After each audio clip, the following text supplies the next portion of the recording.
It's tea time. You know what time it is. Tea time. Here we are, episode 443, doing a tea thing. Is that right? Did we do that right? Yeah. No, you got the number exactly right. Let's drink. We're drinking some raw Pu'erh, yeah, from this year. Our stomachs are full with some wontons, so, yeah. We are ready to roll on some potentially quite strong stuff. I was going to say, yeah, this could be a taste of the future. A taste of the future, yes. That's a good band name. So this is some 2022 Bulong Mountain. This is from Chensheng Hao, who has these kind of these very nice looking box sets that they give for kind of this. So thank you to the folks over there. And it's interesting because this is one of like the few products that we come across that really is like marketed towards Chinese consumers. And Chensheng Hao, it's a fairly fancy brand, but yeah, nonetheless, it is very interesting to just see something that's marketed by the Chinese for the Chinese. Yeah. So, and they have a presence, I believe, in Richmond, British Columbia, as a lot of Chinese companies do. Cool. Definitely. Yeah, they sent us over this. Go check that area out. It's a cool area. Yeah. Looks great. The decor is very yellow, so what I would expect from something this young. Do we know when the actual leaves were picked? Ooh, that's a good question. I don't know, but it was certainly pressed together in 2022. Yeah. So, I mean, and judging from this color, they may not have been picked this year, but it could have been pretty recently. Certainly in the last few years. Yeah. And very possibly this year. Yeah. And have you had much raw pu'erh recently? Young raw? Wow. Very fragrant. Damn, it smells so sweet and very fruity.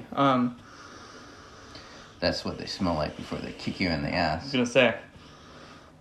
Damn. It smells very nice. Last words. Yeah, right. I have not been drinking raw pu'erh too much. I've been doing ripe, and just working through my kilogram level measurement of T-home backlog from Taiwanese Oolong. And by that you mean a few kilos. Literally, yes. I think my shipping alone was $80. Oh, really? For that order, so yeah. But you got your money's worth. I definitely did. Cheers. Cheerio. It's like every time we take a break, I should know. I even told Haley that you get me with that every time. No, last time I know. we filmed, you were actually very good. You didn't crack up at all. That there's been a break, so you just gotta nail the cheerio at the right time. Wow. Okay. You can tell this might smell sweet and inviting. This is gonna be strong and bitter. Yes. Yeah. Wow. Already very bitter. Yeah. Not too smoky. No, not smoky at all, actually. Yeah. It was like a... Okay. So that tells me keep these short, for sure. Definitely. Yeah. Wow. I wouldn't quite say acrid, but like very bitter. It's close to it. Yeah. Yeah. I mean, I do think that it's not intentional. I mean, it's not accidentally very bitter. Right. Yeah, this is a tea that is tasting like it's meant to be aged. I mean, maybe some people early on are going to enjoy something like this, but I think you have to have a special palate to really dive into these flavors as your default. Yeah, when they're very young, especially. I mean, a tea like this, we've only had one sip, but I'd expect it to be bitter for a number of years. Definitely. And Bulong Mountain, that's one of the famous mountains, and it's well known for its bitter tea, but they also have some tea that's definitely more on the sweet end too, and this is clearly... At least it is today, bitter base. But again, the aroma on it is incredible. If the aroma builds through time, if the taste builds through time into the aroma, I think this tea is going to be phenomenal. It's just that today, so young, it is an experiment in suffering a little bit. And I will say that the sweetness is coming. A little bit of sweet aftertaste, definitely. Yeah. I mean, it tastes very green, but more of the hay notes, not as much like mezcal or smoky or scotch or anything like that. Much more, like not even peaty necessarily, just like fermented hay. Yeah. Well, I mean, this is a very good bait and switch tea where you're like, smell this, it's wonderful. and like, take that, bitter. Yeah, man, it smells so high notes, vibrant, sweet, fruity, maybe just a hint of like a citrus. I think this steep's a little more palatable. Okay. It's certainly still strong, but knowing what to expect a bit more. I'm getting a little more nutty notes out of this, like a little more maybe cashew almost. I mean, it's bitter, but not quite. A little less getting to the acrid point.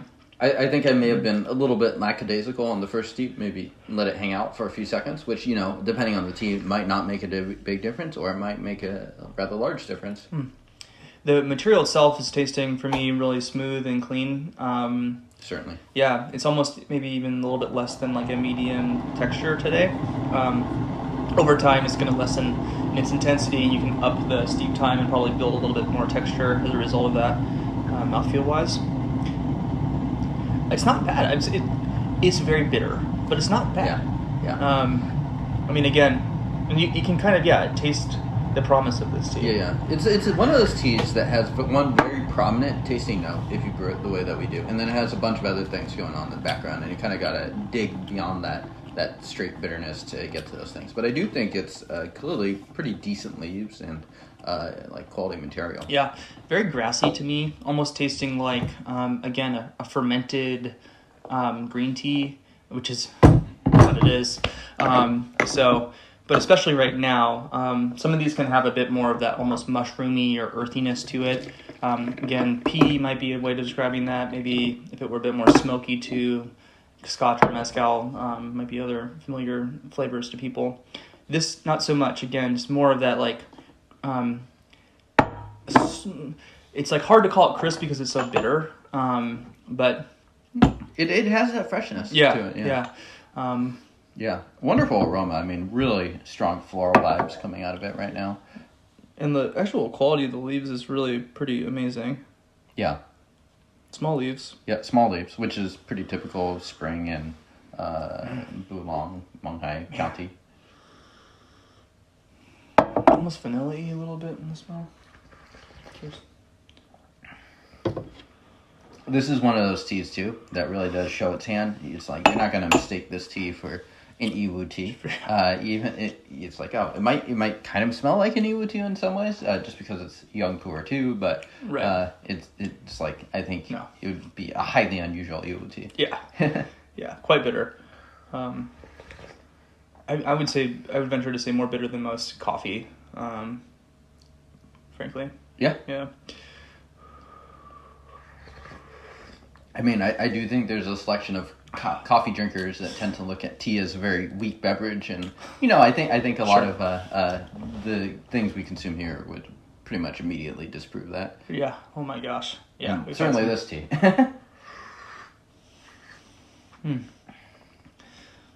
For what it is right now, I could imagine this tea in the context of like literally a pre-workout session, something where you want to like do something hard. It's definitely an attention-demanding tea, a tea that I would finish a session off or maybe like close to the end of a session, or use this to have a really intense contrast to something quite sweet. Yeah. Which is what we're going to do for the next episode. Sounds good. We'll be switching gears significantly. Yeah. Yeah. You want to do one more Cebu? Sure. Let's do it. Why not? Yeah. I'm going to get hyped. Get hyped. Yeah, it works still. Mom test now. I don't even need to ask you. Yeah. This is light. Also a big no.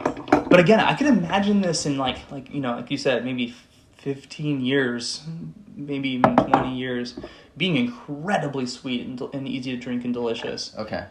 So you're a hermit, you go up the mountain, you bring your tea, 15 years down the line? Yeah. Ultralight test. Yeah, totally. This is the stuff in the mattress, floorboards, paranoid, conspiracy theorist, Pu'erh. I don't know. Every tea passes some test. Absolutely. And bless you. All right, cheers. Cheerio. Carry out.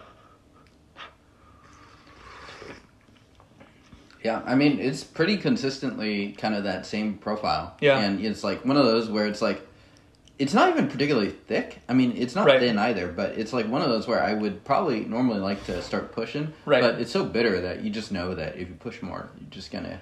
Which is interesting to your point because it's going to become almost weaker, but the actual bitterness is so prevalent. There's a bit of a hint of sweetness at the end of it. This is not the most bitter Pu'erh we've had. No, but it's not at all. certainly on the higher end. We've had some pretty outrageously ones. Roof coating back of my mouth, a little Yeah. sweetness. Yeah. Again, I think this tea, it tastes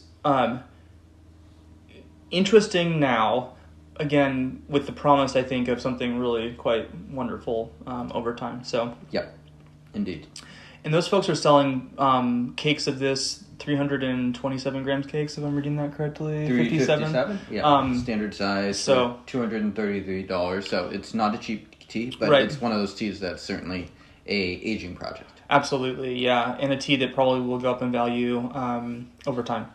So one would assume.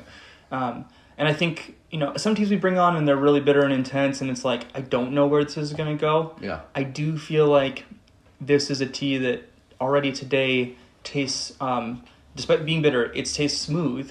It's not too acrid at all, so I think that it'll mature into something nice. And the aroma on it is really remarkable. It's deceiving today. Right.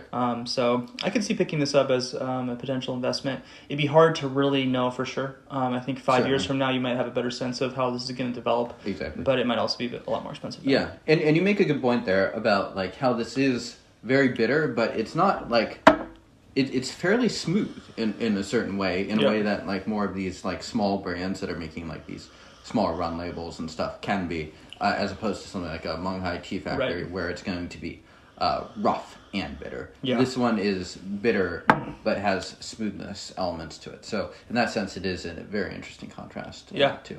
And tasty. How do people pick this up? You can go to cspu'erh.com.